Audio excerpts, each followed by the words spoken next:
महाकुंभ माना जाता है। इस मेले का आज उद्घाटन किया है, क्या कहना चाहेंगे श्रद्धालुओं के लिए? देखिए, रोहिलखंड क्षेत्र का ये ककोड़ा मेला जो इतना पुराने 100 सालों से भी ज़्यादा होगा इस मेले को लगते हुए, इसके लिए रोहिलखंड का मिनी कुंभ के नाम से हम जानते हैं। माँ गंगा का आशीर्वाद पूरे रोहिलखंड पर बरसता है और ये ककोड़े मेले में हमारे रोहिलखंड क्षेत्र के साथ साथ प्रदेश भर के न जाने कितने जिलों से लोग आते हैं। तो ऐसे सभी श्रद्धालु जो हमारे आते हैं उनके लिए मैं हृदय से शुभकामनाएं बधाई देता हूं कि इस मेले को भव्य और दिव्य बनाने का काम करें।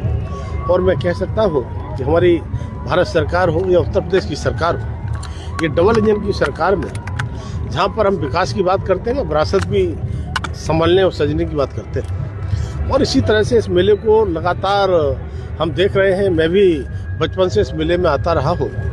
तो इस बदायूं जिले का तो मुझे लगता है कोई गांव ऐसा बचता नहीं होगा जहां से लोग इस मेले का इंतजार न करते हों और मेले में बड़ी संख्या में लोग न आते हों। और इसीलिए ये मेला 28 तारीख से संभवतः शुरू हुआ है और ये अभी 5 तारीख का मुख्य स्नान कल है। आज इसका शुभारंभ हो रहा है और 3-4 दिन आगे तक लगातार चलता है। तो मैं इस मेले की भव्यता दिव्यता के लिए सभी के लिए बधाई देता हूँ और मैं अपेक्षा करता हूँ कि इसमें जो हमारे मेले के प्रति, माँ गंगा के प्रति जो हमारी श्रद्धा आस्था का भाव रहता है, उस आस्था के भाव से यहाँ पर मेले में हम आए, गंगा माँ का स्नान करें, उनकी पूजा अर्चना करें और उनका आशीर्वाद लें।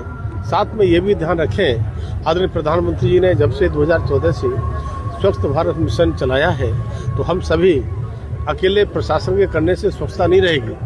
हम सब मिलकर के, श्रद्धालु मिलकर के जितना यहाँ पर एक तरह से बसते हैं, बसावट करते हैं, वो अपने अपने स्थानों की चिंता करें। और मैं प्रशासन से भी अपील करता हूँ कि पूरी मुस्तैदी के साथ इस मेले में कोई किसी प्रकार की घटना घटित ना हो और अच्छे से मेला संपन्न हो। और मैं कहूँगा कि इस मेले में कुछ इस प्रकार की 1-2 कुरीतियाँ लोग पैदा करने का प्रयास करते हैं, उनको न होने दें और अच्छे मन से, अच्छे भाव से, श्रद्धा से इस मेले को संपन्न कराएं। अभी हम सब लोग आ रहे थे, क्षेत्रीय अध्यक्ष जी, हमारे विधायक गण, तो चर्चा कर रहे थे। इस बार बात करते हैं कि प्रशासन अपने सरकार से कि इस मेले को क्यों ना एक राज्य के मेले के रूप में इसके लिए सम्मान मिले। तो इसके लिए भी हम चर्चा करेंगे। बदायूं में जहाँ पर विकास के बहुत सारे आयाम प्रस्तुत किए हैं, तो हम कह सकते हैं कि हम पर्यटन क्षेत्र में सांस्कृतिक अपनी धरोहर को और आगे बढ़ाने का काम करेंगे।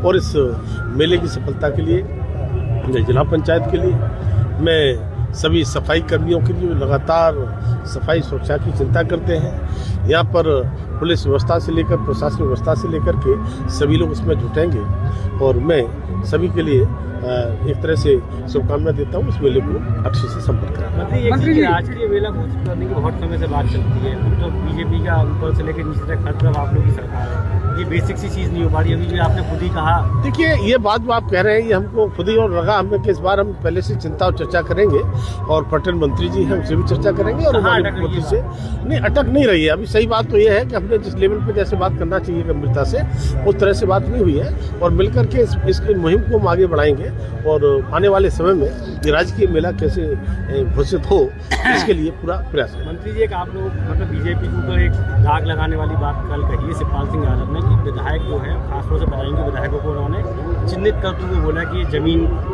पे कब्जे कर रहे हैं, मतलब विधायकों के ऊपर उन्होंने कुछ आरोप लगाए। देखिए ये गलती उन नेताजी की नहीं है, क्योंकि उन्हें पता है कि हमारी सरकार में ये सब काम होते रहे।